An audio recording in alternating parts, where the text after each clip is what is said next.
Étienne Beaugrand, bonjour. Bonjour. Donc vous êtes cofondateur de PayGreen. Alors PayGreen, c'est un porte-monnaie vert en ligne. Une fois qu'on a dit ça, on ne comprend pas forcément ce que c'est. Qu'est-ce que c'est PayGreen? Alors PayGreen, c'est une solution de paiement sur Internet, à l'instar de PayPal, sauf qu'on a une solution de récompense vertueuse.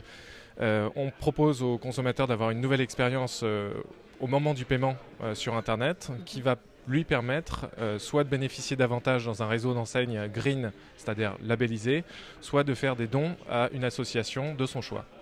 D'accord. Ça a été créé quand?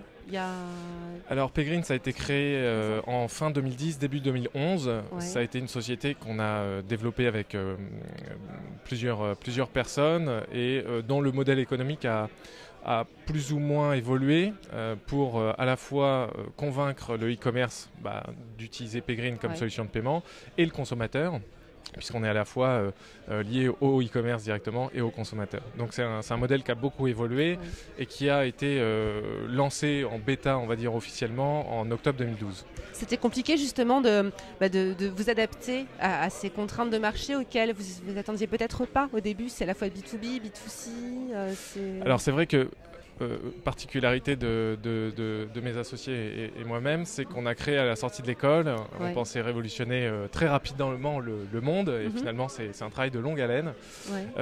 Pour convaincre les e-commerce, il a fallu qu'on travaille beaucoup sur nos offres commerciales et au niveau du consommateur, il a fallu qu'on markete le projet pour que ça devienne plus parlant, on va dire, et que les gens comprennent bien de quoi on parle. Le paiement en ligne, c'est quelque chose qui est en train de bouger, les lignes sont en train de bouger.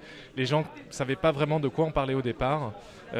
Et aujourd'hui, il y a de nouveaux acteurs qui se présentent sur le marché, Paylib et d'autres, qui font que le consommateur commence à comprendre finalement que le paiement, c'est pas forcément les gros acteurs comme PayPal, mais qu'il y a d'autres solutions innovants qui vont proposer des expériences différentes. Aujourd'hui, vous êtes combien? Est-ce qu'on peut donner un chiffre d'affaires aussi ou c'est un peu trop tôt? Alors, au niveau chiffre d'affaires, c'est trop tôt parce qu'aujourd'hui, on fait des offres un peu particulières avec nos e-commerce pour qu'ils puissent découvrir notre solution. Au niveau de l'attraction, par contre, là, c'est plus intéressant. On commence à travailler avec des gros e-commerce et ça, c'est très intéressant pour nous. Notre solution est implantée de façon un peu encore cachée chez des gros e-commerce qui veulent savoir comment ça se passe, si l'expérience utilisateur est vraiment bonne. Donc ça, par contre, nous, c'est des gros indicateurs pour nous. On travaille avec des grands comptes du e-commerce. Au niveau attraction des associations, c'est intéressant parce qu'on travaille avec des grandes associations type Handicap International, la Croix-Rouge, l'Institut Pasteur, pour qui on devient un outil de collecte de dons, ce qui est très important pour elles, puisque aujourd'hui, 70% des associations en France sont en manque de financement. Donc on va répondre à ce besoin-là. Et puis au niveau des utilisateurs, on devient de plus en plus connu du fait qu'on s'implante de plus en plus sur de plus en plus de e-commerce et donc il voit on a votre plus nom de visibilité. Fois. Exactement. Comment ça s'est passé au niveau du financement de votre entreprise cette fois-ci? Alors quand on est sorti d'école, on a eu la chance d'être suivi très rapidement par des business angels qui nous ont permis de développer, on va dire, nos premiers modules. Et ensuite, c'est dans la région nantaise qu'on a retrouvé nos partenaires financiers principaux qui aujourd'hui participent à notre levée de fonds qui nous permettra de nous déployer de façon plus importante. D'accord, donc il y a une levée de fonds, deux levées de fonds? On a eu une première levée de fonds pas vraiment significative, mais qui nous a permis de nous développer. De combien à peu près? La première était de l'ordre de 40 000 €. D'accord. Voilà, et aujourd'hui, on est plutôt dans les centaines de milliers. D'accord. Voilà, et on est en plein dedans. Dernière petite question, très rapidement, on espère que ça aboutira. Tout ce qui est vert, green business, etc., ça attire beaucoup de créateurs. Quel est votre regard là-dessus? Il y a des choses à faire?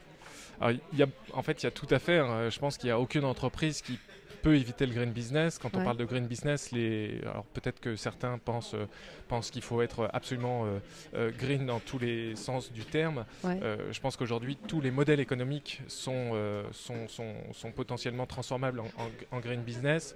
Le green, c'est quoi? C'est économique, sociétal, environnemental. Je pense que toutes les entreprises peuvent répondre à ces critères qui sont des critères fondamentaux pour la création et le développement d'une entreprise. Et aujourd'hui, il y a beaucoup de jeunes, je crois que c'est la suite de la question, il y a beaucoup de jeunes qui s'y intéressent. Pourquoi ? Parce que c'est du bon sens. Et que tout simplement, une société qui est créée sur le bon sens a plus de chances qu'une autre de vivre sereinement, je dirais. Merci beaucoup Étienne et longue vie à Peg Green. Merci.